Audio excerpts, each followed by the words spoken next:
En la última semana la conflictividad en torno a la campaña electoral ha subido considerablemente. Hoy, cerca de 400 organizaciones del sector privado publicaron un desplegado en el que ofrecen diálogo a todos los candidatos, pero particularmente a Andrés Manuel López Obrador, con quien la cúpula empresarial ha tenido un importante desencuentro, una confrontación en los últimos días. Y la pregunta que tenemos todos los que estamos viendo ese fenómeno crecer es: ¿y cuáles son los riesgos de la polarización en los días que todavía nos quedan de campaña hasta el próximo 1 de julio? Y sobre todo, ¿cómo y de qué manera va a incidir todo esto, la falta de concordia, para el día después de la elección y para el gobierno que tenga que gobernar después de que ganen las urnas? De esto vamos a hablar hoy. Le vamos a preguntar al presidente del Consejo Coordinador Empresarial, Juan Pablo Castañón. Acompáñenos, soy José Buendía. Gracias por estar con nosotros en este programa en el que todas las ideas se pueden cuestionar siempre que se debatan. Le dejo mi Twitter para que me mande sus comentarios, sus críticas, sus puntos de vista, José Buendía MX. Y si me acompaña, vamos rápido a ver algunas declaraciones para contextualizar la discusión que vamos a tener a continuación. La confrontación de Andrés Manuel López Obrador con la élite empresarial mueve la tentación de referir la elección de 2006 la más conflictiva de los últimos 18 años. Pero si vale recordarla, sería para preguntar hasta dónde aprendió el país las lecciones de esa crisis y qué tanto ha cambiado para evitar esa película de un regreso al futuro. Tras varios días de tensión por el intercambio de acusaciones, el diferendo parece bajar de tono con la flexibilización de la posición de Andrés Manuel López Obrador sobre el aeropuerto y la apertura al diálogo de los empresarios a través de un desplegado firmado por más de 400 organizaciones de la industria privada. El enfrentamiento surge cuando AMLO lleva una amplia ventaja en encuestas de casi el doble de la que tenía a principios de 2006, pero es contrario al mensaje de moderación y no confrontación para exorcizar su imagen con los empresarios. El primer saldo negativo es que suministra tensión y polariza los ánimos en un país que, a diferencia de 2006, acumula enojo y hartazgo por la mayor crisis de seguridad y justicia de la historia contemporánea. La estrategia de jugar al límite para incidir en el resultado, como advirtió el INE a propósito del conflicto, arriesga la elección. Esta tendría que ser la lección aprendida del 2006, sobre todo porque azuzar el miedo implica mayores riesgos que antes, dado que la violencia es tierra propicia para desbordar la civilidad. En democracia es prerrogativa manifestar las ideas sobre el país, incluso participar en política, aunque la tolerancia también sea imprescindible para su marcha. Este valor no está asegurado en las leyes, pero es clave para saber cómo o con quién va a gobernar el que gane. En la futura gobernabilidad, ¿debía tener puesta la atención la campaña? En el marco de la confrontación, el presidente Enrique Peña Nieto afirmó que ser juarista es respetar la libertad de expresión y ser tolerante con quienes piensan distinto a nosotros. Andrés Manuel dijo que no quiere cancelar el nuevo aeropuerto internacional de la Ciudad de México, sino resolver el problema de saturación del actual sin gasto excesivo y sin corrupción. 400 organizaciones de la industria privada publicaron un nuevo desplegado en el que afirman que las empresas no son las causantes de los males que aquejan a México, sino son parte del desarrollo, y refutan a AMLO al decir que están del lado de la ley y de la democracia. Por su parte, el diario español El País afirma que en privado, la élite de grandes empresarios ha decidido desplegar una campaña para inyectar miedo a los votantes contra AMLO y generar una corriente a favor de Ricardo Anaya Cortés. Arrancamos con opiniones encontradas. Muchas gracias por estar con nosotros. Como seguramente usted puede atestiguar, y muchísimos mexicanos más, la polarización en los últimos días ha crecido pues prácticamente en todos los niveles en torno a las discusiones y disputas que se están produciendo en el marco de las campañas electorales. Dentro de evidentemente, hay una noticia que llama la atención, que ha ocupado los principales espacios en los últimos días, y es la entrada de los empresarios, o déjenme precisar, de la cúpula empresarial en el proceso electoral, en un momento en el que el candidato el candidato de Haremos Historia, Juntos Haremos Historia, Andrés Manuel López Obrador, se encuentra arriba en las encuestas y es con él con quien han protagonizado un desencuentro y un cruce de acusaciones y ataques que hoy dieron como resultado también la publicación de un desplegado en distintos medios de comunicación en la que los empresarios ofrecen diálogo a todos los candidatos, pero particularmente a aquel con el que han tenido las mayores confrontaciones. Ahorita se va a incorporar con nosotros el presidente del Consejo Coordinador Empresarial, le vamos a preguntar sobre esto. Y aquí en el estudio me acompaña, muchas gracias, José Luis de la Cruz, presidente del IDIC. ¿Cómo estás, José Luis? Muy bien, muchas gracias por la invitación. No, muchas gracias a ti por estar con nosotros. Y me gustaría arrancar contigo con esta introducción, conocer tu punto de vista. ¿Qué es lo que está pasando? Yo creo que mucha gente allá afuera, de los que me incluyo, pues nos preguntamos por qué, a qué se debe, cuál es el motivo de esta confrontación que hemos visto que se ha protagonizado entre la cúpula empresarial y López Obrador. Bueno, yo creo que estamos viendo la realidad del México de hoy, que a su vez está conformada de diversas realidades. ¿A qué me refiero? Por un lado, pues es un hecho. O sea, en la economía mexicana, el motor del crecimiento económico lo genera el sector privado, tanto por el valor agregado que genera, 86% del total, como por el empleo que a su vez genera más del 90%. Sin embargo, en esta realidad en donde el sector privado es el motor, pues en realidad en la parte de empleo son los micronegocios y las pequeñas empresas las que generan ese empleo. En la parte productiva son las grandes empresas las que generan la mayor parte del valor agregado, casi la mitad del PIB está vinculado con grandes empresas.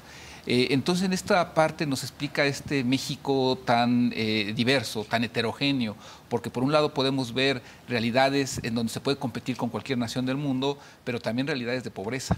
Es decir, podemos ver a Chiapas, podemos ver a Oaxaca, en donde algunos municipios la pobreza es tan lacerante como la que encuentra uno en África, en Haití, y en ese sentido nos refleja este México diverso, heterogéneo, en donde además no hay convergencia. Y cuando no hay convergencia en economía, cuando no hay convergencia en empleo, pues también hay divergencia en opiniones, hay divergencia en intereses. Y me parece que la campaña política que estamos viviendo en el 2018... O sea, dirías, primer apunte, el empresariado no es homogéneo. Dentro del empresariado hay muchísimos sectores tan amplios y tan diversos como la realidad misma del país. Digamos que reflejan un elemento en común, que es buscan emprender para generar riqueza, para sacar adelante a sus familias, por eso toman riesgo y digamos que el punto en común es que son de alguna manera optimistas con el futuro, por eso quieren certidumbre. Sin embargo, viven también distintas realidades. No es la misma realidad que se vive en el sector automotriz, en el sector aeronáutico, que el que vive el microempresario que tiene su pequeña tienda, por ejemplo. Entonces, evidentemente hay divergencias en donde en estos momentos la campaña política lo que está sacando a la luz es las distintas opiniones, los distintos puntos de vista que no nos deberían de causar problema. Ahora, ahí tengo una duda y yo creo que es un poco la que se ha acumulado en los últimos días después de ver las declaraciones. A ver, estas divergencias, estas diferencias de opinión que, como dice, está sacando a flote la campaña electoral, ¿se deben a, digamos, posiciones ideológicas o diferencias particulares sobre asuntos puntuales del desarrollo, del futuro del país? ¿O lo que hay detrás es una especie como de, digamos, razones mucho más emocionales que tienen que ver más con el nerviosismo, con el temor o los miedos infundados o no, la incertidumbre que para muchos empresarios, así lo han expresado, sienten respecto de la posible o la posibilidad de que Andrés Manuel gane la presidencia? Bueno, yo creo que ninguno es excluyente. Aquí lo que habría que observar es cuál tiene más peso. ¿Por qué?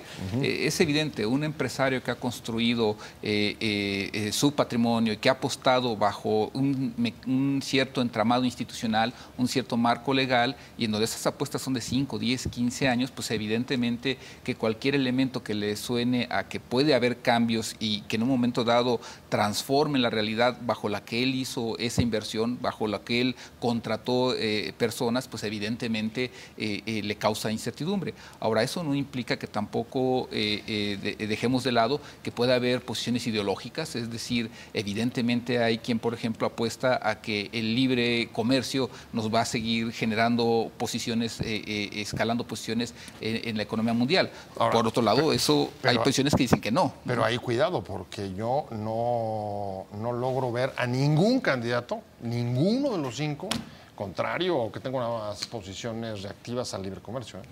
Aquí la cuestión es que evidentemente todos han mandado ese mensaje político de certidumbre, de tratar de generar de alguna forma con eso calma en los mercados. El punto aquí es cuánto le creen los distintos actores de la sociedad, no nada más empresarios, academia, la sociedad en general, cuánto le cree a cada uno de los candidatos. Y yo creo que es ahí en donde existe mucha desvolatilidad. Entonces en el fondo es un tema de desconfianza. Yo creo que en una parte sí, en donde lo que habría que preguntarse es si es desconfianza fundada o infundada, ¿no? Ese me parece que es un elemento central. Ahora, hoy al mismo tiempo salió el INE y aceptando que puedan existir esa clase de diferencias como las que señalas, dice aguas. Lo que tampoco se vale en democracia es eliminar a un opositor o a opositores. Mira, yo creo que hemos trabajado muchos años. ¿Tú ves esto? Porque a todo el mundo trae en la mente la campaña de 2006. Mira, yo creo que en este país hemos trabajado, y no nada más en los últimos 20 años, desde los últimos 100 en construir un marco institucional que garantice participación y equidad. Y en ese sentido me parece que por eso el INE sale a decirlo. Se incorpora con nosotros, me da mucho gusto que haya llegado. Salvando el tráfico, como siempre. Esta es tu casa, Juan Pablo, ¿cómo estás? Muchas gracias, Pepe. Un placer que estés con nosotros. No, un gusto, muchas gracias por invitarme. En un día muy agitado, yo lo sé, y llevas varios así. Sí, pero bueno. Déjame empezar rápido. Tú has sido uno de los actores centrales en las declaraciones desde el sector respecto de la confrontación que se ha dado, especialmente con López Obrador. ¿Qué es lo que pasó? ¿Es un tema de diferencias puntuales sobre el desarrollo del país? ¿Es un tema de desconfianza? ¿O es un tema, digamos, mucho más emocional, de nervios, de incertidumbre y de temor? No, yo creo que es un tema de una diferente visión sobre el futuro del país y una expresión de una pluralidad que hay, con tal de tener una candidatura a la presidencia de la República. Los partidos han tenido que sumar gente de distintas ideologías y de distintas visiones. Y eso expresa que, pues de repente hablen de expropiaciones y hablen en contra de la libertad de empresa y después de la libertad de expresión y se denoste a quien no esté de acuerdo con ellos. O sea, ¿te refieres a las declaraciones de Taib? Y después la esquizofrenia de que lo corrigen al día siguiente, se arrepiente él y después pues, el candidato matiza y sale la jefa de campaña. En fin, ha sido una esquizofrenia de correcciones que tiene que ser aclarado. Y de cualquier forma, las denostaciones en contra de quien emprende, genera empleos, de quien trabaja todos los días, junto con sus trabajadores, generando productos, servicios, artículos para la economía. Los empresarios somos el motor de la economía de un país, desde los microempresarios, los pequeños empresarios, los que tienen un pequeño taller, los que tienen la miscelánea, pero también los que tienen una pequeña fábrica.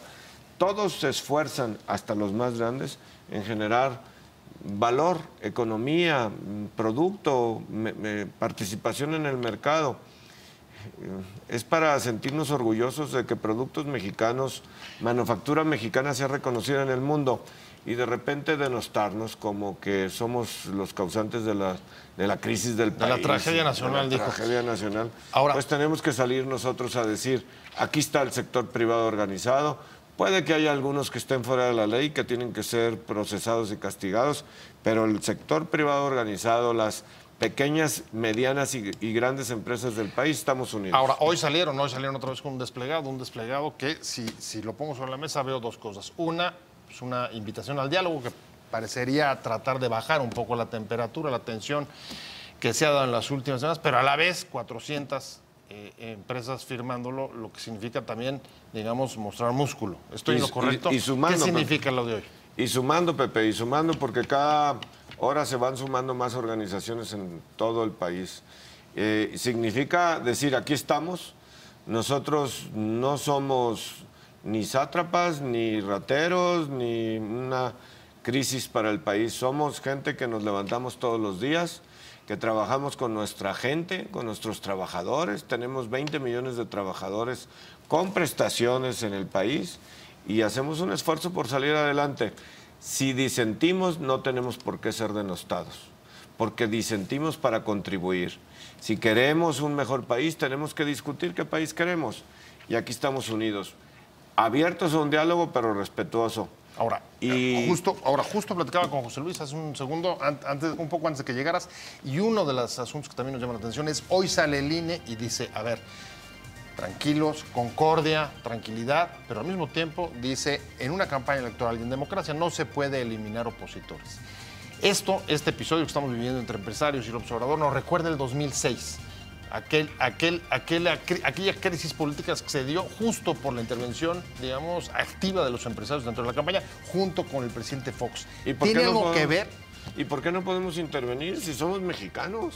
Si nosotros participamos de este país y arriesgamos y tenemos mucho interés en que al país le vaya bien, ¿por qué no podemos participar? ¿Por qué se nos coarta la libertad de expresión? Tenemos que decir lo que está bien, lo que nos parece, a donde podemos seguir generando empleos, confianza, progreso, desarrollo, y en donde nos parece que es un retroceso, nos parece que el uso de la libertad es un fruto de la democracia. No regresemos al siglo pasado. La libertad de expresión es lo mismo que la libertad de emprender. Cada quien decide lo que puede decir y lo que debe decir para construir una patria mejor. Y ni modo que si tú y yo diferimos y tú no estás de acuerdo conmigo, tú ya eres un tal por cual. No, pero pues ¿por qué? Si estamos discutiendo el país. Estamos hablando de los riesgos de la polarización a propósito de los conflictos que ha habido en los últimos días de declaraciones en el terreno electoral y entre actores políticos y económicos. Estamos hablando con el presidente del Consejo Coordinador Empresarial, Juan Pablo Castañón, y con José Luis de la Cruz, presidente del IDIC. Decía Juan Pablo, ¿por qué a los empresarios no nos van a dejar participar en política? Porque no tenemos derecho a expresarnos. Sin duda son dos derechos que a nadie se les puede quitar. Sin embargo, una diferencia. ¿Cuál es la diferencia, perdón por la redundancia, entre participar en política o poder tener, digamos, una acción deliberada en contra o a favor de uno u otro candidato? ¿Hay diferencia? Mira, yo creo que lo primero que debemos reconocer es todos somos ciudadanos, es decir, y a partir de esto, independientemente de que tenga yo una actividad empresarial o una actividad académica, al final del día hay ciertos derechos de participación que por el hecho de ser ciudadano mexicano debo y además puedo ejercer. Entonces yo creo que en ese sentido debería existir esa libertad. ¿Cuál es el punto en nuestro país? Yo creo que lamentablemente el hecho de que el marco institucional que hemos construido es muy cambiante. Es decir, cada elección, la elección del 88, la elección del 94, sobre todo la del 2006, dejaron un país con ciertas fricciones y ciertas fracturas, en donde hemos buscado recomponer y en donde lo que no hemos logrado generar es un marco institucional bajo el cual se garanticen estos derechos, se tengan plataformas de diálogo en donde no necesariamente debemos tener las mismas opiniones, porque en un país tan heterogéneo como el de nosotros van a existir divergencias. Evidentemente, lo platicábamos hace un momento, la gente en Chiapas puede tener distintos puntos de vista a los que trabajan en el norte, a los que estamos en el centro, porque vivimos una realidad económica diversa. Entonces, lo que deberíamos tener muy claro es de que se vale disentir, y que no necesariamente vamos a llegar al 100% de acuerdos, pero que en ese diálogo debemos, ser tolerantes y debemos buscar los puntos en común que nos permitan seguir avanzando. Y yo creo que ahí estamos atorados. A ver, ahí hay un punto que me parece central. Voy contigo, Juan Pablo. ¿Cuál es la diferencia entre tener, digamos, el derecho a expresar la opinión, el derecho a participar, el derecho incluso a disentir, y lo que se queja, en este caso el candidato de Juntos Haremos Historia, una campaña en su contra o una, digamos, voluntad de algunos de los empresarios en contra de él? Esos son posicionamientos de campaña que la verdad es que son un poco, con poco fundamento. La prueba está en que... eso no es cierto. Pues 400 firmas de frente desplegados en 80 periódicos en todo el país. No es una campaña oscura, es un posicionamiento de frente, directo, sincero, sobre lo que creemos, y creemos en la libertad y lo queremos expresar. No, Los empresarios no tenemos por qué ocultar las cosas. Pues si nosotros queremos participar y opinar y decir, en otros países la gente, los empresarios y cualquiera puede decir cuál es el mejor candidato y cuál no, cuál concuerda con sus posturas y cuál no. Ahora resulta que no nos lo permiten a los empresarios hacerlo. Bueno, ¿cuál es el problema? Pues si somos ciudadanos. A ver, y en ese punto dirías, ¿cuáles son tus principales diferencias y tus principales coincidencias? El modelo económico. Con los candidatos, o sea, pienso, con los que van arriba, con Anaya, con Mid, con López Obrador. El modelo económico, estamos discutiendo hacia dónde vamos a ir como país. ¿Vamos a ir como un país abierto al mundo o vamos a ir con un país que todavía regrese a subsidiar y a gastar sin ningún recato sobre tener canonjías para las personas? Eso nos tronó en los 70s y en los 80s. Un gasto indiscriminado. O sea, tu bronca con López Obrador es el desarrollo estabilizador. Pues, ¿cómo? Un desarrollo estabilizador que funcionó en los 50s y en los 60s, lo queremos implementar en el 2020. Eso ya pasó. México está abierto al mundo. Hoy México ha demostrado que es competitivo. Hoy México tiene mercados internacionales. A México lo reconocen como invitado principal en la Feria de Hannover, la principal feria industrial del mundo, por la tecnología, la manufactura que México está dando. Queremos regresar al pasado, a hacer productos básicos, manufactura básica, y queremos pagar salarios de productos básicos y commodities, o queremos irnos a la modernización, tecnología y productos de avanzada, de primer nivel en el mundo. Yo opto por lo segundo. La modernización y la competitividad es el futuro de México y no podemos en eso regresarnos al pasado.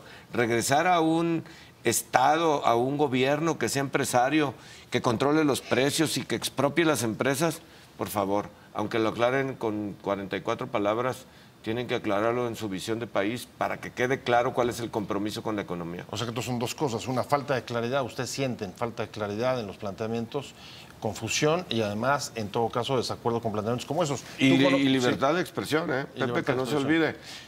No podemos dejar de tener libertad. Tú traes bastante conocimiento de la planta industrial de este país, desde el IDIC y tu trabajo en el sector. ¿Ese es el problema, desde tu punto de vista, entre los industriales, el modelo económico, y compartirían esta visión?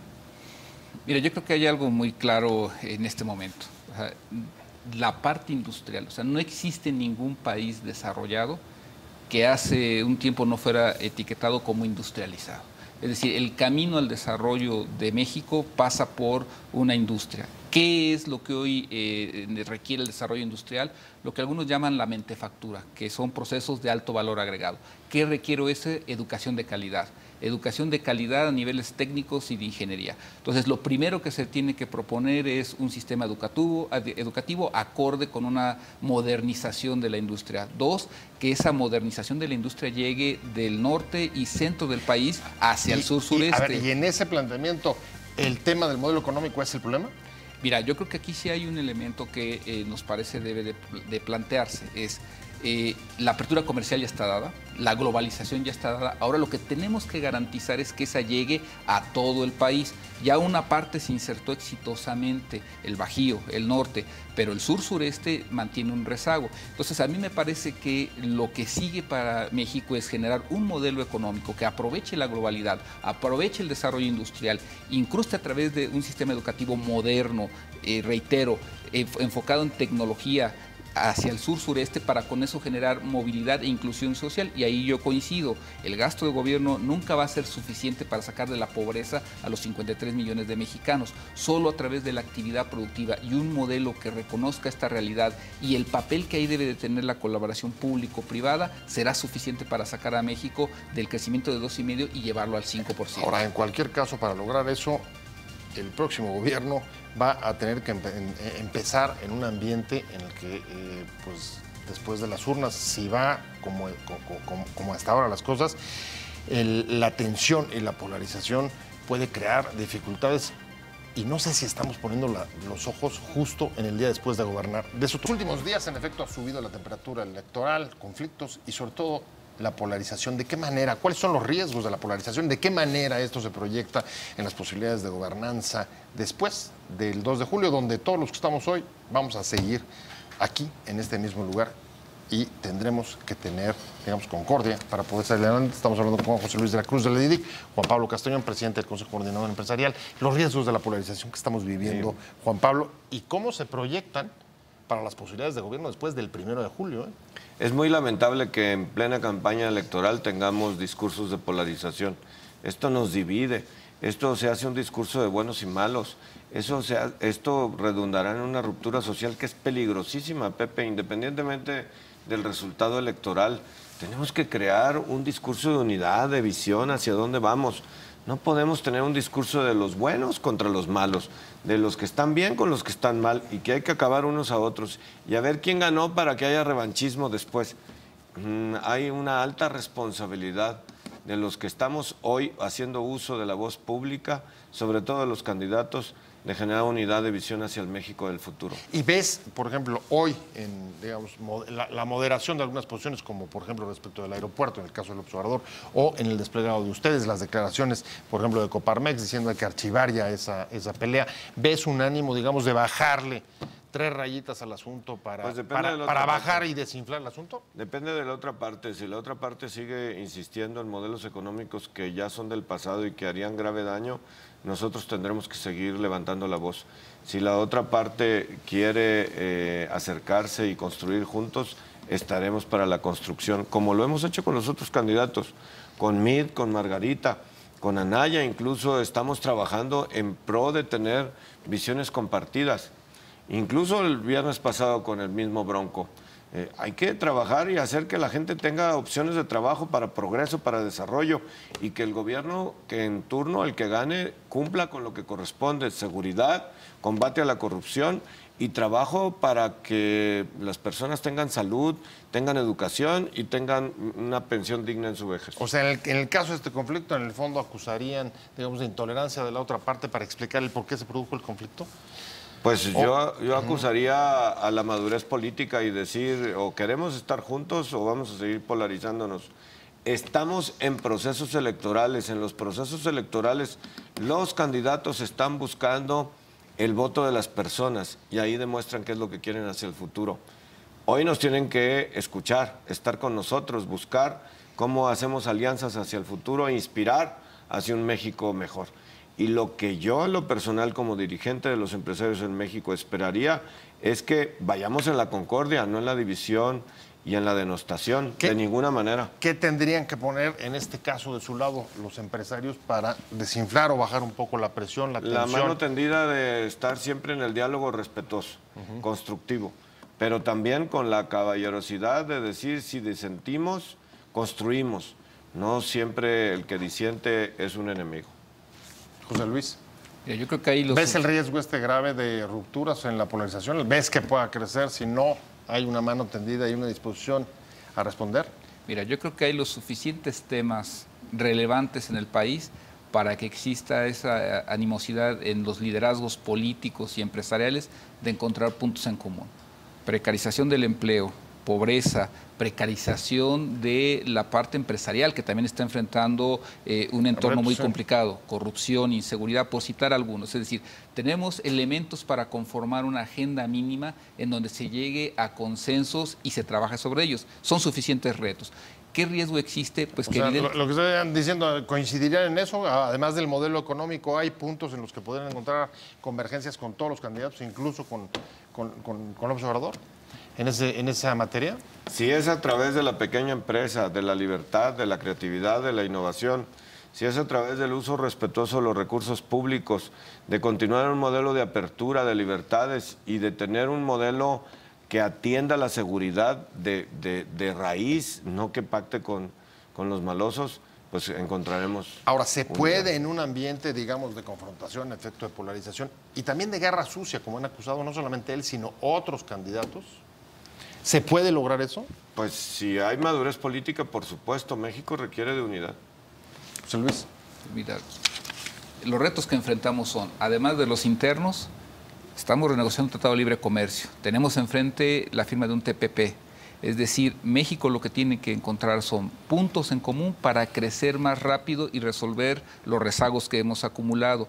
Y eso solo se conforma con una agenda mínima en donde sector privado, sector público, academia y sociedad en general pongamos esa agenda que además sea institucional, que trascienda los ciclos políticos. Pero eso se va a poder discutir, esa es mi pregunta, Juan Pablo. Sí, como por ejemplo, y cito al periódico Hoy El País diciendo hay o puede haber una campaña de miedo contra uno u otro candidato. ¿Se puede discutir, se puede llegar a esos consensos mientras existan esa clase de amenazas o de temores? Pues mira, lo que pasa es que es la verdad es que un poco infantil decir hay una campaña de miedo. En la realidad hay una campaña de discusión del proyecto de país y los riesgos que tenemos si tomamos un curso o el otro.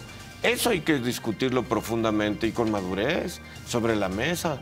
No pasa nada, pero discutamos si queremos libertad o queremos regresar al pasado en donde la libertad de expresión estaba limitada, restringida. Discutamos si queremos en libertad económica o regresar en donde el Estado sea el rector de la economía y la economía mixta, que a lo mejor los jóvenes no se acuerdan de eso, no saben de eso, pero donde el Estado ponía los precios y donde no había libertad para emprender cualquier proyecto específico o tener productos que fueran con mayor valor agregado que tú pudieras posicionar en el mercado y el mercado fijara el precio según pues, los estándares de la economía. La libertad económica, no. Hay otros modelos económicos en donde limitan la libertad y esa es la discusión. Bueno, pues parece que ahí está una agenda y vas a tener a los candidatos a todos Espero. en los próximos tiempos, ¿no? Espero que acepten estar todos. ¿Ya te aceptaron todos o hay alguien que no? Pues todavía no me ponen fecha, me dicen que sí quieren ir, pero no me dicen cuándo. Ah, muy bien. Muchas gracias, Juan Pablo Castañón, presidente del Consejo Coordinador Empresarial. Te agradezco mucho Encantado que hayas estado con nosotros. Y, por supuesto, José Luis de la Cruz, un placer, como siempre, que hayas venido. Pero sobre todo a usted, que nos haya acompañado aquí en Opiniones Encontradas. Nos vemos aquí.